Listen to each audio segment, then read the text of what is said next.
lukna dibaya jolle jedinaan jettanire dubbina bultu jechu sanarra dhiisa male naalimo maaltu dibare beekton bitaa nagalee ajolle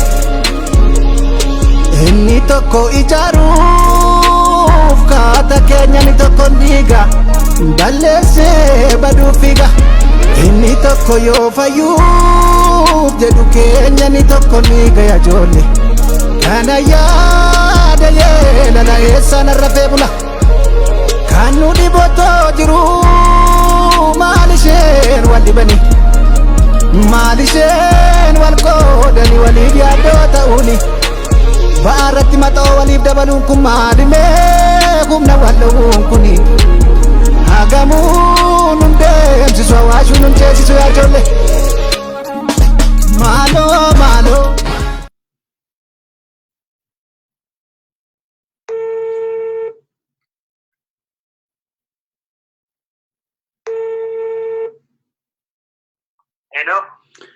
Nooru harka fuunee ashamadda wattoota keenya kun qophii ODM'dha. Qophii ODM koo har'aa wajjiniin toorarraan waraana bilisummaa Oromoo warra amma xollaa irra leenjiirra jiran gaafachuudhaaf toorarra kaa'een jira.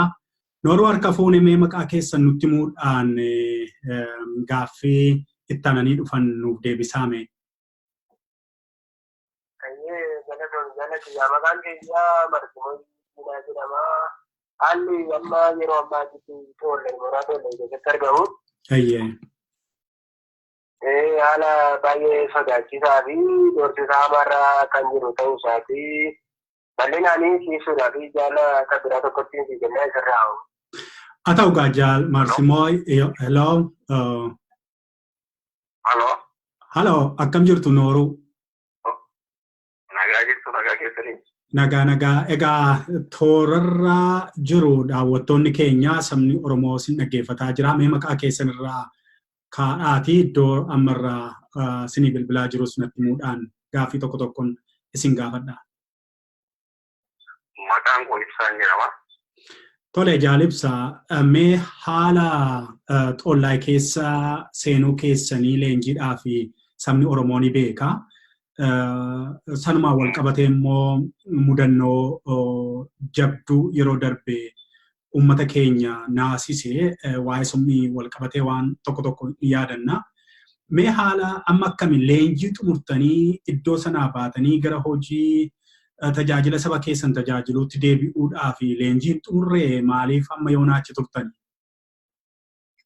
Yeroo leenjiin xumuramee jira. Tole. Itu udah terus dura wae sumi wanta tempetu wae sumi sana green tarde dia kan nuti memang mati wanta lagi kamu tole sumi niti karena laboratori tiba wana kasih jalannya mati cerita karena ada nuti undan dehnya Yero turti kenya kuape kamu wasi kelte kore teknika poti kada vi ayo tangkan kawame turti dia lama jeda turti jala masana tunggu yang benyuti turti kaya sing kenya gaya nero kapan nuti kuya kuda saketi kenapa ama kuya kuda saketi itu ada tuan-tuan ini kuya kuda saketi sumali tuan kuya kuda saketi kenapa ni tole karena mau dah kuya kuda saketi semua ama si turti kenya dunia anu bahasa jenne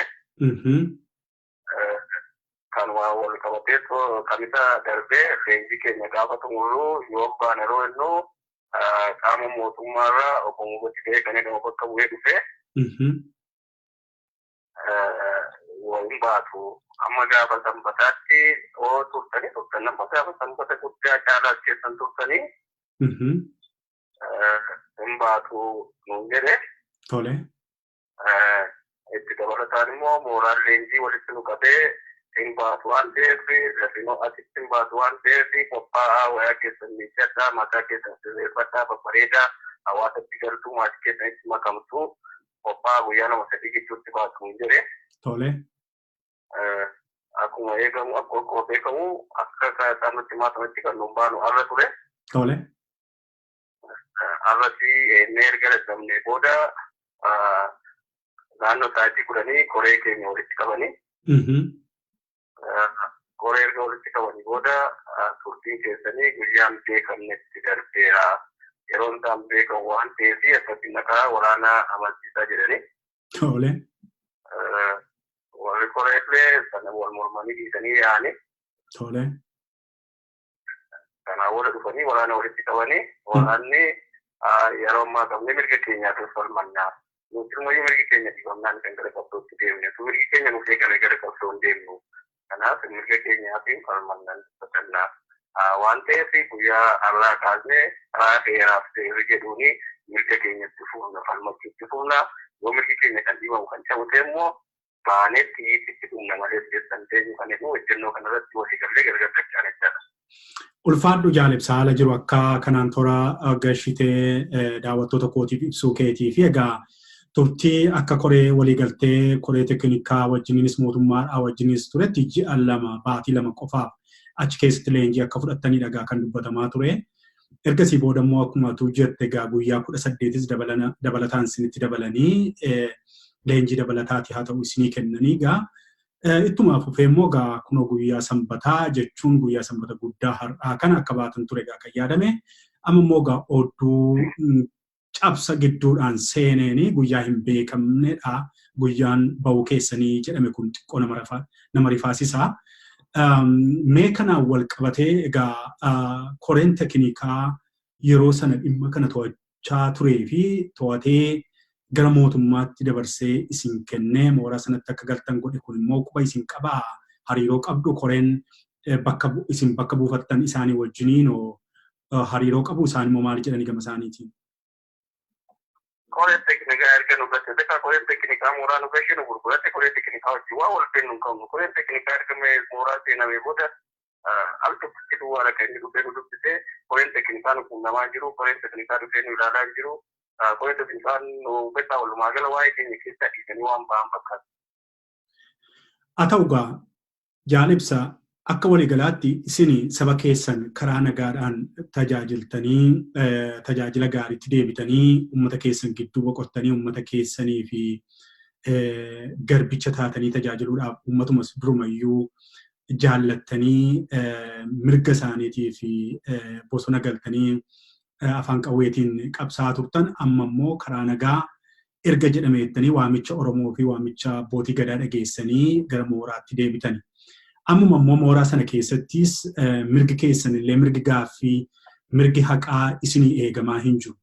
As deebitanii gaafa hawaasa keessan keessatti makamtanis hireen isin eeggatu maal ta'a jettanii yaaddu? Kun baay'ee addeessaadha. Hiree gaaburraatti kana taa'achuu wanta tilmaamu miti.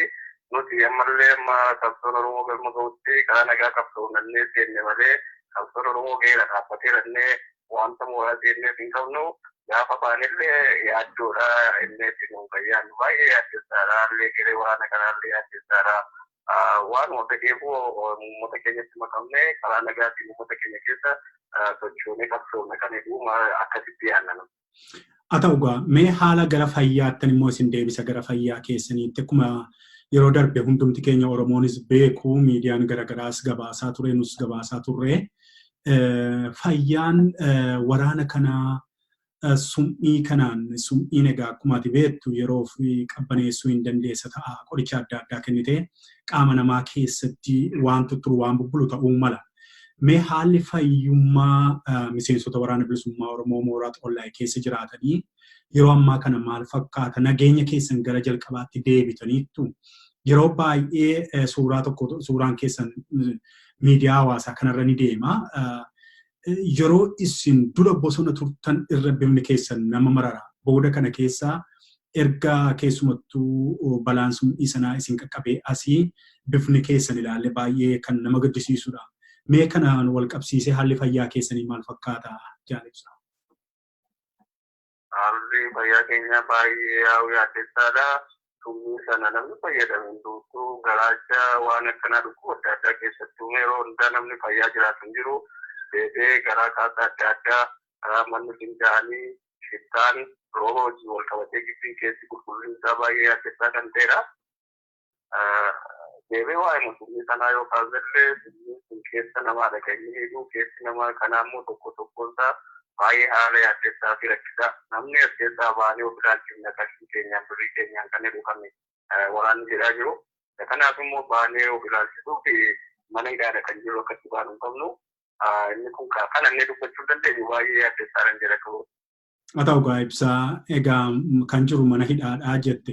Walumaa gala haala xollaa'e sanaa akkamittiin ibsita haala jiruuf jireenya achii haala wannoota jiranii bishaan dhugaatii nyaata wannoon akkasii kuni attamiin ibsita ammoo mooraa sana keessa kan jiru isinuma miseensa waraana bilisummaa Oromooti moo qaamni kan biraanis jira qaamni leenjii bira jiru kan biraanis jira moo mana hidhaati moo mana leenjiiti moo mana akkamiiti manni sun qeessuun mooraan suni jaalibsa.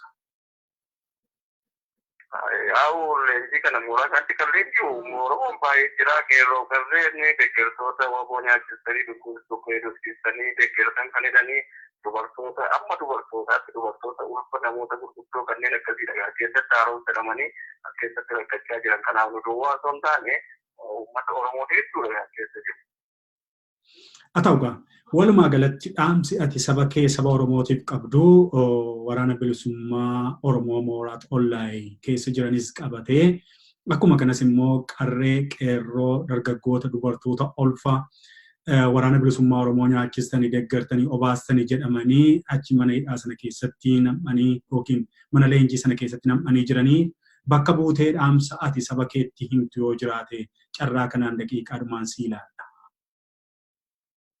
Ayyeenga uummanni keenya nuti naa dhaabbachuu qabaa nu deeggaruu qabnaa silas nuti kan nu namannee qaama biyya bulchu mootummaa osoo hin taane uummata keenyadha. Kanaaf nuti guyyaa boorii kaasnee guyyaa boorii gaaffiin keenya nu deebiin taanaan biyyi itti adeemee biyyi dhaabna waan ta'eef uummanni keenya akka nu deeggaru yoo duunes reeffa keenya dhufee akka nu baasu yoo fayyaa baane immoo abbootiin qabeenyaa makiinaa fe'isaallee fidanii akka nu fuudhanii nuti itti humna malee irraan deebinu kanaaf nu dhagaa nu fudhadhaan uummata keenyaan.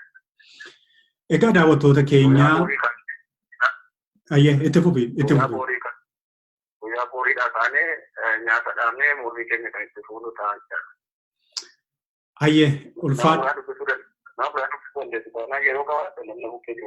Dubbisuu nan danda'a itti kennaa. Sagalee kana sagalee akka sagalee ODN kan argatee sagalee godhafachuun gammachuun qabu ibsadha. Ulfaadhu ayyee. Ayyee maqaan koo Kabaaloliin jedhama. Haalli mooraa tollee keessa jiru yaaddoodhaaf ulfaataa ta'uusaa haalonni kana dura darbanis ta'e gara fuulduraatti waraanaa woboo fi adda bilisummaa Oromoo karaa nagaa galeef yaaddoo guddaa ta'uusaa. Qaamni mootummaa waadaa gale abbootiin gadaa koreen teknikaa waadaa gala waadaan cabee tolee jennee aangoo isaaniidhaan guyyaa 18tti dabarsanii guyyaa 18 sana fudhannee guyyaa itti turtiin leenjii xumuramutti kamisa darbee xumurree. Kamisa darbee erga xumurree booddee hin qophaa'an deemtuu sanbataa itti deemtu kan jedhu waadaan nu galamee hoorsinee sanbata arraa geenye. Sanbata arraa guyyaa keessaa gara galgalaatti naannoo isaatti kudhanii hooggantoota keenya abbootii muraasaa Ibiraa Guuttaa waan garaagaraa birgeedii waamanii achitti koroowwan nu keessatti ijaaramaa jiran waamanii guyyaan mooraa kana keessa turamu akka hin beekamne yaada akkasii ibsanii. Ammas waltajjiin kun addaan diigamee ba'e waraanni adda bilisummaa Oromoo hidhannoo hiikkanne malee onnee ittiin qabsoomu ittiin qabsootti keenya waan hin hiikkanneef amma sodaa du'aa kan qabne uummanni keenya immoo utuu du'uu keenya reeffa keenyarra hin gahin lubbuu keenya akka qaqqabu akka nu baraaru jennee sagalee dabarfachuu barbaanna. Baay'ee ulfaadhu sagalee nuu kennitan kanaa fi ammallee namni qaamni kan biraan yookiin miseensonni waraana bilisummaa Oromoo isin bira jiru yoo jiraate sagalee isaanii dabarfachuu kan barbaadaniif ammallee carraa nan kenna. Amma xiqqoo wacarra waan beekumsa garaagaraa mooraa keessatti sagalchisaa waan jiruuf xiqqoo waca keessaa baanee sagalee keenya dhageessifanne. Haa ta'u baay'ee deebinee yaaddoo guddaa nu qabnu guyyaa booreera qabne waraanni kun walii gadee laguu nyaataa waan geggeessuuf ammas nageenya keenyaaf duraanis erga tumni sun ta'ee deebi'ee booddee qaamni nu hordofu qaamni boombii qabatee waraana kana rukutuuf dhufe. Namni lama qabamee namoonni kun qabaman immoo waraanaa fi inni sabni amma sodaa guddaa waan qabnuuf sagalee keenya sagalee uummataas nu dhageessisee qeerroof qarreen akka jiru nu faana akka dhaabbatan irra deebinee yaaddoo guddaa waan nuuf qabnuuf karaa kabajaaf jaalala uummata Oromoof ibsannaa qoreewwan teeknikaa abbootii gadaa duraanis waadaa nu godhan torbee lama jedhamu cabsanii guyyaa tokko duwwaa dhufanii nu ilaalan kanaa achi abbootii gadaas qoree teeknikaatiin argine qaamni shira kana tataa jiru immoo qaama mootummaa waan ta'eef ammas akka lubbuu keenya baartarennee irra deddeebinee sagalee keenya dabarfannaa galatoomaa boor bilbilaa nu hordofaa kallattii jiru haala jiruun haala qabatamaa taatee akkas ta'e isinii dabarsinaan marta. Haa ta'u egaa daawwattoota keenya kanan walii wajjiniin dubbataa ture miseensota waraana bilisummaa Oromoo mooraa Xollaayee jiran 3 waliinidha.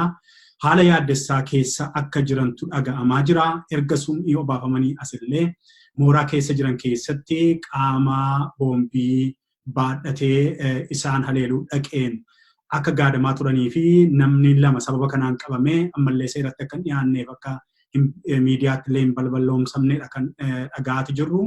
Guyyaa boriitii ka'anii immoo lagannaa nyaataatti seenanii waan danda'aniin mooraa sana keessa gadi lakkisanii bahuudhaaf yeroo itti kutannoo keessa jirantu argama.